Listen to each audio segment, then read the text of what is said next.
Hello बच्चों, स्वागत है आपका नई वीडियो में। ठीक है, इसमें हम उपसैसियों यौगिकों का आयुर्वेदी नाम पढ़ने वाले हैं कि किस तरीके से इनका नाम लिखा जाता है। बहुत आसान है, एकदम आसान। इतना आसान है मतलब आपने अभी तक देखा नहीं होगा।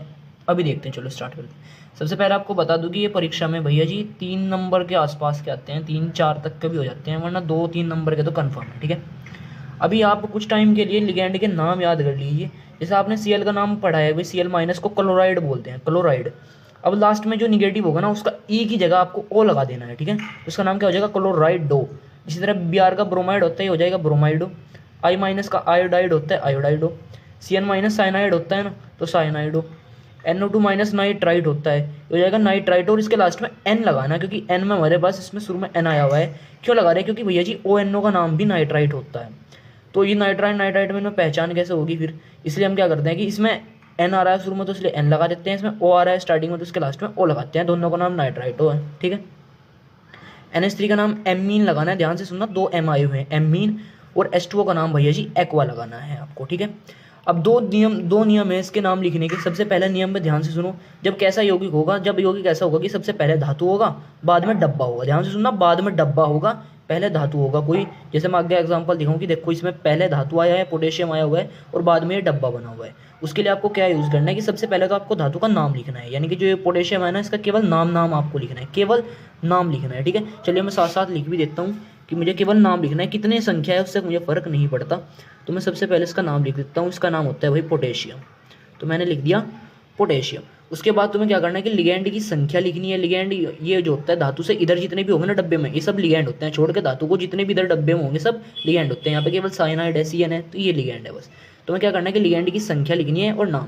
अच्छा, तुमने कक्षा 11वीं में पढ़ा होगा भैया जी IUPAC नेम में कि अगर 6 आया हो, 2 आया हो तो उसके लिए डाई लगाते हैं, 3 आया हो ट्राई लगाते हैं, 4 टेट्रा लगाते हैं, 5 पेंटा, 6 के लिए लगाते हैं हम हेक्सा। तो ये 6 बार आया हुआ है, तो लिगैंड की संख्या पहले लिखनी है। 6 है ना, तो इसके लिए लिखेंगे हम हेक्सा।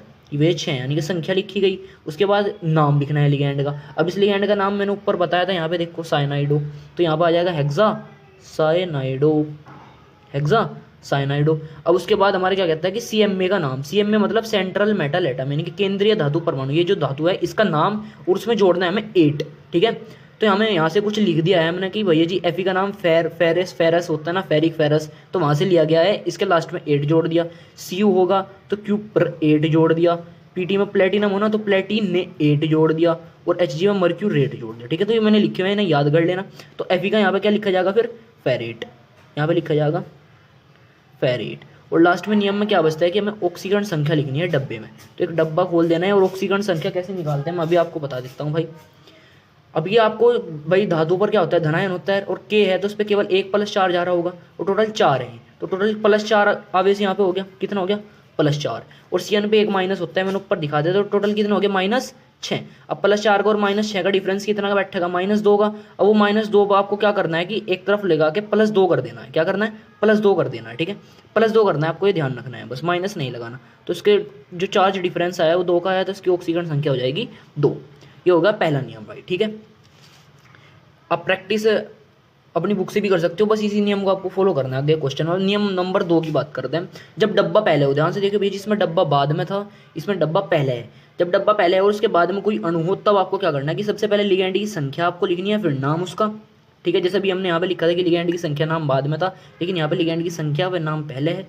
उसके बाद वही केंद्रीय धातु परमाणु का नाम आएगा, और फिर ऑक्सीकरण संख्या आ जाएगी केंद्रीय धातु परमाणु के नाम पे ही, जो मिडल में रखा हुआ था, जैसे यहाँ पे ये वाला धातु है ना, उसके बाद उसकी ऑक्सीकरण संख्या, और लास्ट में ये जो अणु है इसका नाम लिखना है आपको। ठीक है, इसका नाम लिखना है। चलिए, जैसे एग्जांपल आपके सामने ये रखा हुआ है, तो सबसे पहले मुझे क्या लिखनी है कि भाई लिगैंड की संख्या व नाम लिखना है। अब लिगैंड तो हमारे धातु से केवल ये जुड़ा हुआ है। ठीक है, और इसका नाम मैं ऊपर बता चुका हूँ, एमीन होता है। और कितनी बार ये आया है? 4 बार। और 4 बार के लिए अपन लिखते हैं टेट्रा, तो हो जाएगा टेट्रा। इसका नाम एमीन है तो टेट्रा एमीन।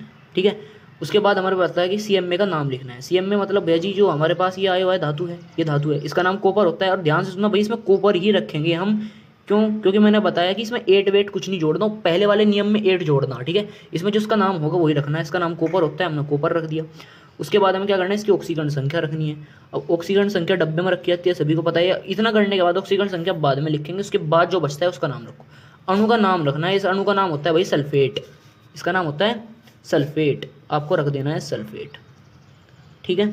इनके नाम की मैं लिस्ट भी आपको टेलीग्राम चैनल पर दे दूंगा। लिगेंड कुछ और भी हैं, उनके नाम भी आपको टेलीग्राम चैनल की एक लिस्ट में मिल जाएंगे। और जो पीछे आयन आते हैं इनका नाम भी आपको टेलीग्राम चैनल पर मिल जाएगी। आपको टेलीग्राम पे जाकर सर्च करना है कैम बाय शिवम, वहाँ पे आपको मिल जाएगा, ठीक है। अभी NH3 पर तो आवेश 0 होता है, NH3 पर आवेश 0 होता है, तो ये तो खत्म हो गया भाई जी, ये तो ऑक्सीजन संख्या में भाग नहीं करेगा। अब SO4 पर आपको पता है -2 चार्ज होता है। SO4 पर कितना चार्ज होता है? -2 चार्ज। अब मैंने ये बताया कि -2 चार्ज दूसरी तरफ चले जाएगा तो +2 बैठ जाएगा ना, तो यहाँ पर भी आ जाएगा +2 चार्ज, ठीक है। तो इस तरीके से आप सभी यौगिकों के नाम लिख सकते हो। बस ध्यान रखना है आपको कि डब्बा अगर बाद में है तो आपको रूल नंबर फर्स्ट लगाना है, और डब्बा अगर पहले है तो आपको रूल नंबर सेकंड लगाना, इस तरीके से। बाकी आपको सब कुछ मिल गया है इस पर, ठीक है। अब जो लिगैंड की संख्या है, जो लास्ट में आयन आते हैं, इनकी PDF आपको टेलीग्राम चैनल पर मिल जाएगी। Thank you for watching this video.